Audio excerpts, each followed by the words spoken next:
চাঁদাবাজদের চেহারা পরিবর্তন হয়েছে, চাঁদাবাজির ধরনে পরিবর্তন হয় নাই, চাঁদাবাজির পরিমাণও কিন্তু বেড়েছে। আমার দেশে তো জনগণ নাই, নাগরিক অর্থে যে জনগণ, সেই জনগণ নাই তো। This is serious business. এই বিজনেসটা আনন্দঘন কুদ্দুস বয়াতির গানের তালে তালে হইতে পারে না। ৫৫ বছরে এই উই দ্য পিপলকে কখনো নাগরিক বানায় নাই, তাকে প্রজা বানিয়ে রেখেছে।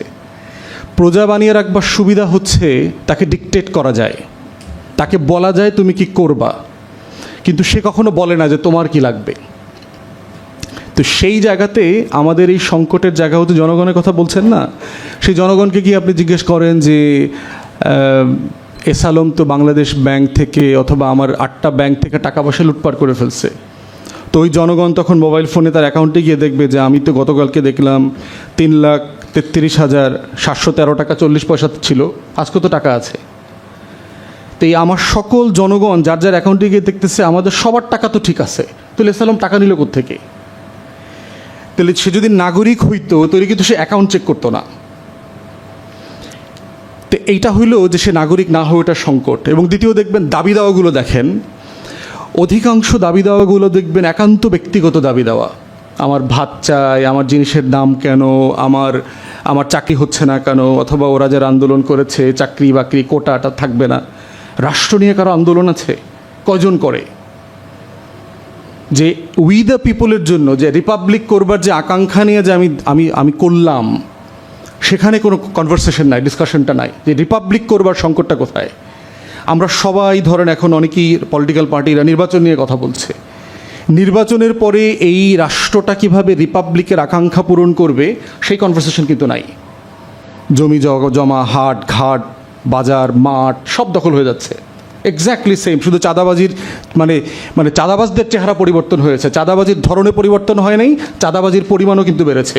সকল আমার মহল্লার ভ্যানে যে সবজি বিক্রি করে সেও বলল তাকে এখন প্রতিদিন 30 টাকা বেশি দিতে হয়।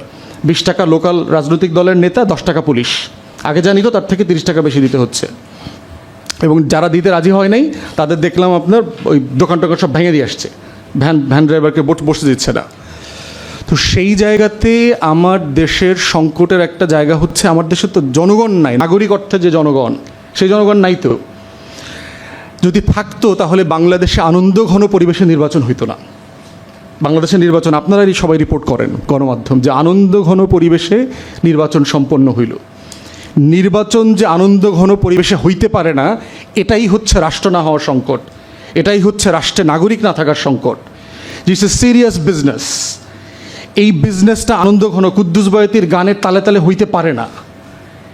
নির্বাচন ভোট এইটা নুসরাত ফাতে আলী খানের কাওয়ালি সন্ধ্যা না, এইটা নুরা ফাতির মানে ডান্সের ইভিনিং না, এইটা আতিফ আসলাম আসবে আর পুরো ক্রাউডকে মানে হাইপারনেট করে দেবে, এটা না। এটা ইলেকশনটা এটা হচ্ছে এই কারণে যে একটা শিক্ষিত লোকও মনে করে যে হ্যাঁ 87% ভোট পড়েছে। এই শতাংশটা আসলো কোত্থেকে?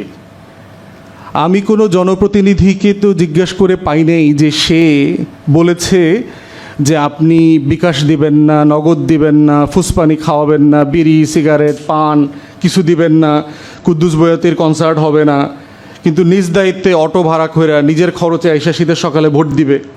কেউ বলে নাই 5 থেকে 7-10% মানুষ বেশি ভোট দিবে। তাহলে 87% লোক ভোট দিল কিভাবে? এরা কারা? এরা হইল ওই যে সুন্দরবনের ভারত অংশ থেকে কুমির আইসা বাংলাদেশ অংশে হরিণ খাইছে, ওহারা হইল তাহারা। এরা হইল সাইবেরিয়ার পাখি, আকাশ সীমা লঙ্ঘন করে লাখে লাখে আসছে, আইসা জাহাঙ্গীরনগরের ভূখণ্ড দখল করছে 3 মাসের জন্য, খায়া দায়া ধান ক্ষেত নষ্ট করে চলে গেছে। বাংলাদেশের অধিকাংশ মানুষ হচ্ছে ওই ক্যাটাগরির। এই ফেইলিয়ার কার? গরিব মানুষের, আমার প্রান্তিক মানুষের না, তার না। এই ফেইলিয়ার রাষ্ট্রের। এই রাষ্ট্র যারা তৈরি করেছেন, এই রাষ্ট্রের আকাঙ্ক্ষাপত্র যারা তৈরি করেছেন, এই ফেইলিয়ার হচ্ছে কালেকটিভলি আমাদের পলিটিক্যাল পার্টিস যারা সাকসেসিভলি গত 53 বছর শাসন করেছেন, গভর্ন করেছেন, badly and sometimes too gravely, তাদের ফেইলিয়ার। সেই জায়গাতে সংকটের গোড়াটায় হাত না দিতে পারলে পেরিফেরিতে ভাই বলল দরজা খুলে দিতে লাভ হবে না। ঢাকা মেডিকেলে কি আপনার কাছে মনে হয় একজন রোগী গিয়ে একজন ডাক্তারকে গায়ে হাত তুলতে পারে? সেটা কেন করে? আপনার একজন রুগী হয়তো রং ট্রিটমেন্টের কারণে মারা গেল, নেগলিজেন্সের কারণে, ডিউটি অফ কেয়ারের ল্যাকিং ছিল, আপনি হাসপাতালটা ভাঙচুর করে দিয়ে আসলেন, আবার গত ফ্যাসিবাদের রেজিমে আপনারা দেখলেন যে স্বাস্থ্যমন্ত্রী হইল সোকল্ড, তিনি প্রায় 2000 হাসপাতাল বন্ধ করে দিল দেখলাম, ডায়াগনস্টিক সেন্টার, এই ভুল ওই ভুল ওই ভুল। একই ভুলে তো ঢাকা মেডিকেল কলেজে বন্ধ করে দেওয়ার কথা ছিল, ওটা করেন নাই কেন? যে ভুলের কারণে আপনি 1500-2000 ডায়াগনস্টিক সেন্টার বন্ধ করে দিলেন, যেখানে ট্রিটমেন্ট নাই, রেগুলেশন নাই, ডক্টর ঠিকমতো আসে না, এখানে অপারেশন যারা করছেন তারা কোয়ালিফাইড না, একই কারণে বাংলাদেশের সবগুলো মেডিকেল কলেজ তো বন্ধ করে দেওয়া উচিত ছিল, ওটা করেন নাই কেন? তাহলে এই যে সিলেক্টিভ জাস্টিস, এটা আসছে কোত্থেকে? গভর্নেন্সের ফেইলিউরের কারণে আসছে, গভর্নেন্স বোঝে না। তাহলে আমার সংকটের তৃতীয় জায়গা হচ্ছে যে এই রাষ্ট্রে কখনো গভর্নেন্স ছিল না। এই রাষ্ট্র যারা চালান, যারা চালিয়েছেন, সেটা নির্বাচিত আমলা হন আর অনির্বাচিত আমলা হন, যারাই হন, তারা কালেকটিভলি গভর্নেন্স বোঝেন না। এক্সাম্পল দেই, আপনার এলজিআরডি মিনিস্ট্রি গত কয়েক মাস আগে এসে আপনার এই যে তথাকথিত যে স্থানীয় সরকার পরিষদ আছে, ইউনিয়ন পরিষদ বাদে সবগুলোকে বাতিল করে দিল।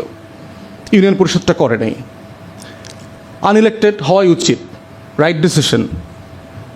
তো ইউনিয়ন পরিষদটা করলেন না কেন? ওখানে নির্বাচন হয়েছিল।